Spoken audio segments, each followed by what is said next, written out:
Welcome back to America Right Now. Hospital infections in this country kill more people every year than breast cancer and auto accidents combined. Now, whether you're preparing for childbirth, elective surgery, hip or knee replacement, or another procedure, there are a number of steps that you can take to help reduce your risk and avoid an infection. The serious issue is the subject of our Aging in America segment this week. Joining us is healthcare policy expert Dr. Betsy McCaughey. She is the founder and chairwoman of RID, the Committee to Reduce Infection Deaths.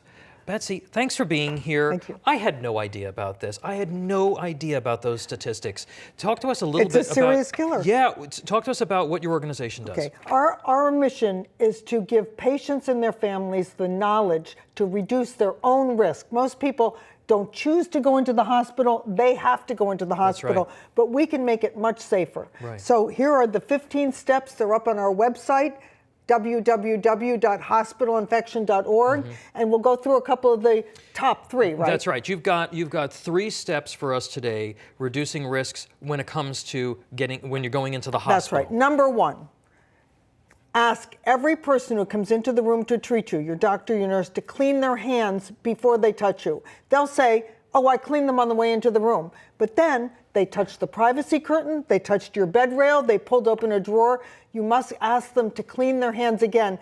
I know it sounds like a hard thing to do, but remember, your life is at stake. Yeah, number 2 is interesting to me because as a guy, I wouldn't have thought about this. Don't shave. Don't shave your legs, don't shave your face, don't shave anywhere in your body before you go into the hospital because shaving creates tiny nicks in your skin. Those are welcome mats for bacteria. Okay, interesting. And then what's the 3rd? Number 3, if you're going to eat anything in the hospital, and of course they'll be bringing a food tray, right? And maybe your friends or relatives will bring an apple, a sandwich, a box of cookies. Clean your hands very well before you touch any food because the surfaces in the hospital are invisibly contaminated with a nasty bug called C. diff. It gets on your hands. Yeah. And then if you don't clean your hands, you pick up your food and you ingest that C. diff spore and it gives you the number 1 most prevalent infection, C. diff or Clostridium difficile, a real killer.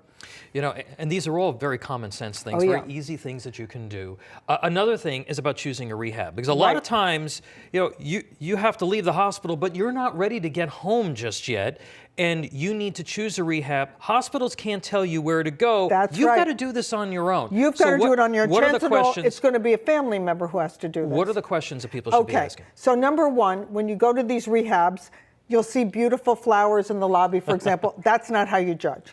The real issue is this. Number 1, ask them, what did they do to prevent bed sores? Because pressure ulcers or bed sores are a big killer.